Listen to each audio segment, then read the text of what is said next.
Bonjour à tous, j'espère que vous allez bien. Donc, je reviens pour la suite du challenge de Romilou. Donc, la sélection de 10 cartes. Donc, une carte par tarot.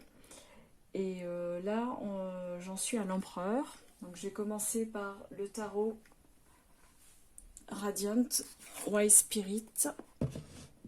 C'est celui-ci qui est vraiment très très joli. Alors, j'aime beaucoup ce tarot parce qu'en fait, les illustrations respectent tout à fait le Rider Waite de base. Et le Radiant White Spirit a permis de mettre en exergue vraiment les couleurs. Il est quand même plus intense, plus intéressant aussi à étudier. Il est un peu plus riche en fait. Mais bon, il n'est pas modifié, hein. Il n'est pas différent du tarot de base, hein. Il n'y a pas de modification au niveau des dessins. C'est tout simplement les couleurs qui sont un peu plus vives et c'est très très intéressant. Donc cet empereur qui est quand même un patriarche, il a une haute position, il porte une armure quand même en dessous, donc ça reste un militaire, hein. Voilà, il y a un côté un petit peu belliqueux et presque dictateur en fait. Mais bon, j'aime beaucoup cet empereur, j'aime bien sa représentation et je trouve que ce tarot, en règle générale, est très très intéressant au niveau des illustrations du Rider-Waite. Et les majeures n'en sont plus que mis en valeur. Elles sont vraiment très très jolies. Donc ça c'est pour le Radiant Wild Spirit. Pour continuer dans la lignée, j'ai pris le tarot de Marseille de Jodorowsky, que j'avais déjà présenté, hein. Voilà. Donc cet empereur me plaît beaucoup parce que bon, il est tout à fait dans le respect du tarot de Marseille classique.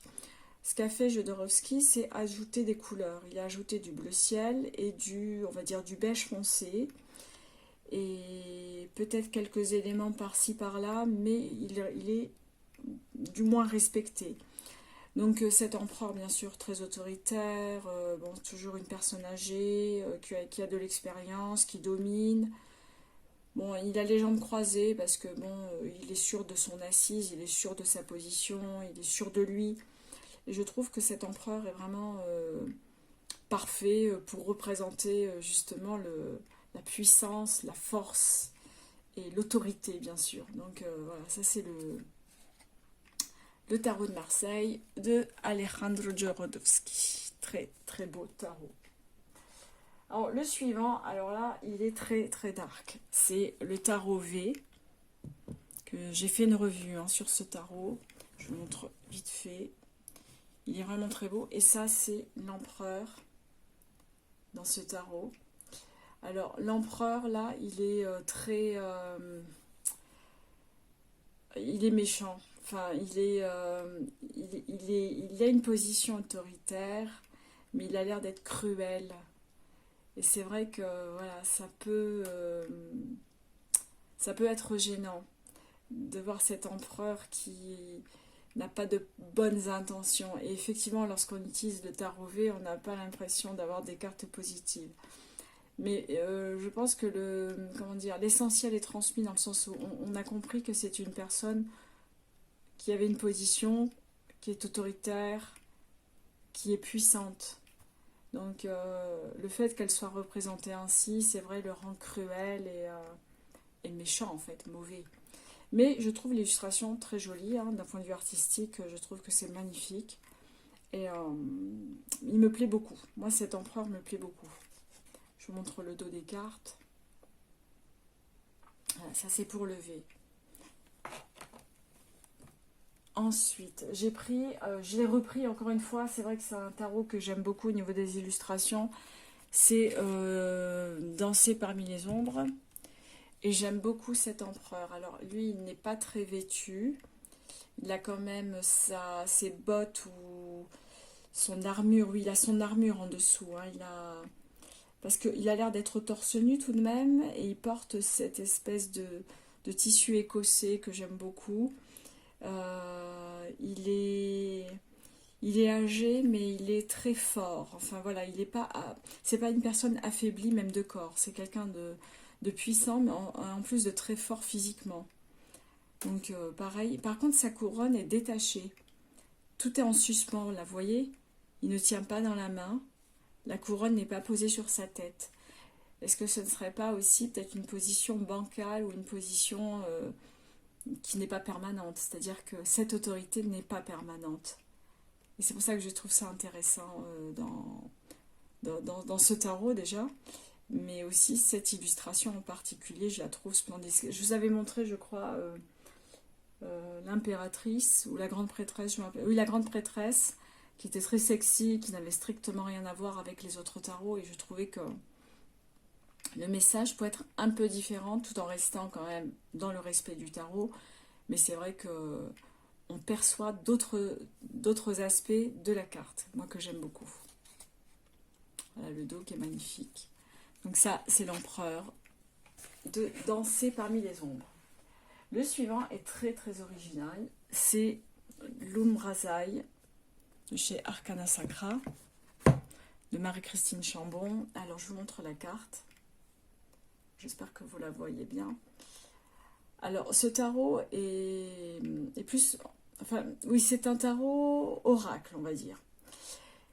Parce qu'en fait, elle a repris les 22 cartes, les 22 arcanes majeures qu'elle a déclinées en 4 messages différents.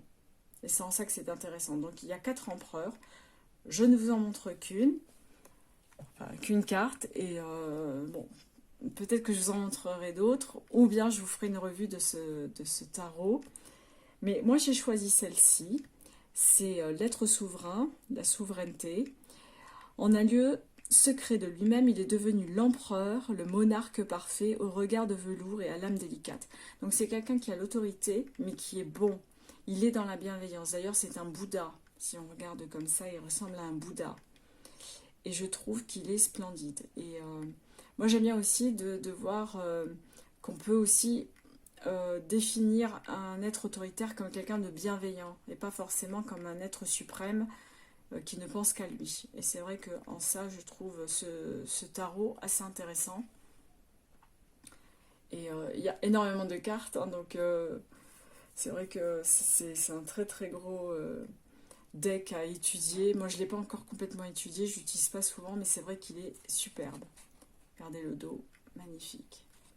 Donc là, c'est l'une des cartes empereur du Umbrasaï qui est composée de 4 fois 22 cartes. Voilà.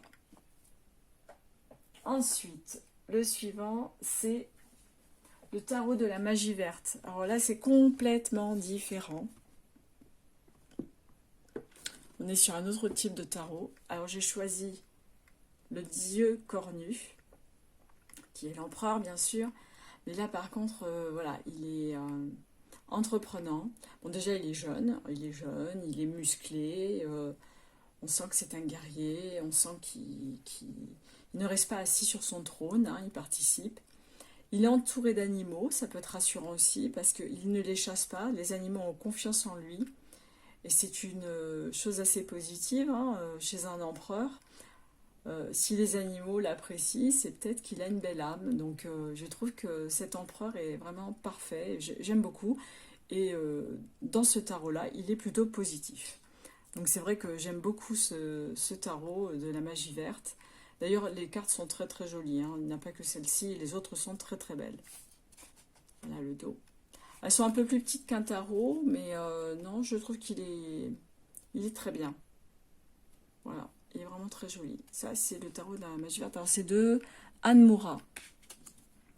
Bon, je pense que beaucoup le connaissent déjà, mais bon, juste au cas. Puis de toute façon, vous n'hésitez pas, hein, si vous voulez vraiment voir un tarot en revue, je le ferai, hein, si vous me demandez, je le ferai bien sûr.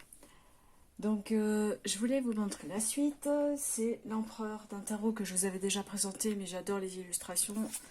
C'est le tarot de Marseille, revu et dessiné par Frédéric Agide. Je vous l'ai déjà montré, mais j'adore les illustrations, donc ça fera un petit peu revue en même temps. Donc, cet empereur est très drôle. Alors, il ne regarde pas dans la même direction, lui, il regarde plutôt à droite. Et il est plutôt sympathique. Il est moins autoritaire que sur les autres tarots. Et je trouve qu'il est, je sais pas, il a un petit côté papy, que l'on aime bien.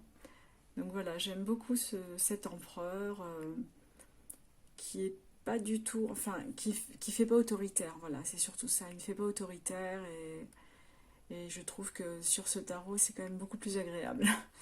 Donc voilà, le dos, comme je vous avais montré la dernière fois, magnifique, très très joli tarot de Marseille. Le suivant, c'en est un autre qui est un petit peu dark, mais que j'aime beaucoup, c'est le tarot des runes. Voilà, le tarot des runes, et ça c'est l'empereur. J'espère que vous voyez bien, je rezoome un peu. Donc cet empereur, alors là on est chez des vikings, hein, on est dans une peuplade plutôt scandinave, donc l'empereur là est très blond, les cheveux longs, alors bien sûr il est musclé, il n'est pas très vêtu non plus, hein, et il a quand même son assise, il est autoritaire, il a quand même, comment dire, les éclairs derrière lui qui montrent une certaine puissance ou une certaine colère de cet empereur qui dirige, qui décide. Donc là, on est vraiment dans l'empereur autoritaire et un petit peu sans merci, disons, hein. On sent que c'est un guerrier sans pitié. Et je trouve qu'il est magnifique. Là, le dos. Là, le tarot des runes. L'avant-dernier, c'est le Light Seers, que j'adore et je trouve très sympathique. J'ai pris que la petite boîte, hein, j'ai pas montré le coffret. C'est le coffret Arcana Sacra, donc vous avez le grand coffret, le guidebook et le petit coffret avec les cartes. Donc cet empereur, j'adore. Bon, lui, déjà, il est jeune, il est à l'aise. Il n'a pas de tenue particulière, il a une tenue de ville ou une tenue de bureau. Là, il est représenté par un noir, hein, et je trouve que ça change, c'est très bien aussi. Voilà, il n'y a pas grand-chose autour de lui. On a l'impression qu'il se love dans une espèce de fauteuil rond, ou c'est peut-être une planète, ouais. Il domine, mais il n'en fait pas cas. Voilà, je trouve que c'est intéressant cet empereur. Et très moderne. Après, c'est le Light Seers de Chris Hahn. Donc, il est vraiment très très moderne dans les illustrations. Et cet empereur est vraiment très très intéressant. Donc, j'aime beaucoup. Moi, personnellement, il m'est sympathique. Parce que c'est une carte en général que je n'aime pas trop dans les tarots. Parce que, voilà, elle parle d'autorité, de dictature. Et là, non, je trouve que c'est vraiment très sympa d'avoir un empereur jeune et dynamique. Enfin bon, on a fait l'expérience du jeune et dynamique, je ne vais pas en dire plus. Hein, on connaît. Le dernier, lui, je l'adore, il est très drôle, c'est toujours le tarot de Marseille de Polka. Et je le trouve trop marrant. Voilà, c'est lui vraiment l'empereur, mais alors là, il porte bien son nom. Voilà, on est entre Napoléon, on est voilà, un empereur prussien, enfin vraiment c'est l'archétype même de l'empereur.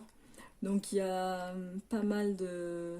Voilà, il a des décorations, il est très très bien habillé. Par contre, il regarde à droite, enfin à gauche, si on regarde par ici, à droite pour lui. Il se méfie, il observe, voilà, il s'inquiète de ce qui se passe autour de lui quand même, hein. Il n'est pas en sécurité, voilà. Et voilà, cet empereur très très intéressant du tarot de Marseille de Polka. Voilà. Moi, franchement, ce tarot de Marseille, si vous n'êtes pas fan du Marseille, sincèrement, prenez-le. Il est vraiment très très drôle, très sympathique. Très compliqué au niveau des mineurs parce que j'avais déjà fait une revue dessus. Les mineurs sont difficiles à lire parce qu'on ne voit pas bien les chiffres et sur certaines, il n'y a pas les chiffres du tout. Et les illustrations sont tellement particulières qu'on a du mal à savoir où on en est. Mais sinon, au niveau des majeurs, il est très très drôle, très sympathique. Donc voilà, pour les empereurs. Écoutez, moi je vais continuer, hein, parce que je me suis engagée, et quand je m'engage, je vais jusqu'au bout. Et puis ça me fait plaisir, ça fait plaisir à Romilou, et j'aime bien, c'est sympathique. En tout cas, je vous souhaite une bonne journée, et je vous dis à très vite. Bye bye.